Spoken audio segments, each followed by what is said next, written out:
You ask Tiger to solve. This deals with linear equations with one unknown. The final result is d equals 41/2.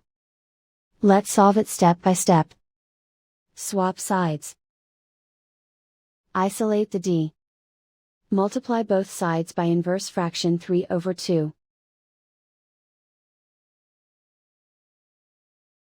Group like terms.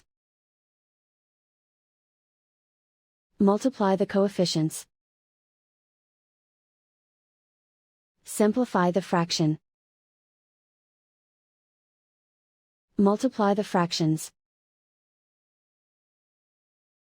Simplify the arithmetic. And so the final result is d equals 41/2.